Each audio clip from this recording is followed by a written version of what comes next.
Mercredi 19 décembre, en Corée du Sud, la candidate conservatrice Park Geun-hye a remporté la présidentielle sud-coréenne. Elle devient la première femme à occuper cette fonction. C'est un symbole très fort dans une société où les inégalités hommes-femmes restent encore très importantes. Park Geun-hye a été élue ce mercredi en Corée du Sud. Elle deviendra la première femme présidente de l'histoire du pays. Après l'annonce des résultats, les habitants sud-coréens ont exhorté leur nouvelle présidente à tenir ses promesses électorales, entre autres de travailler à l'unité du peuple coréen. Elle a fait 3 promesses. La grande unité du peuple était une de ces promesses. J'aimerais qu'elle travaille bien et qu'elle représente l'opinion de la nouvelle génération et des plus anciennes.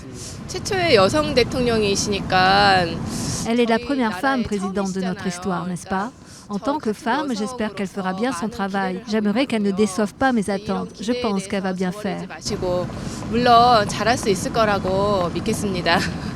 La bataille entre les candidats était encore très serrée mercredi. Les partisans de la droite comme de la gauche ont massivement participé à cette élection.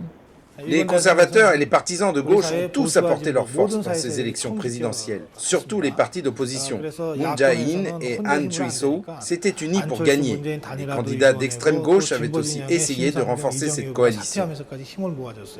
Park Geun-hye a reçu un très fort soutien des électeurs qui a suffi à renverser la coalition des partis d'opposition. Elle est elle-même très compétitive comme candidate présidentielle et ses partisans lui sont restés très fidèles.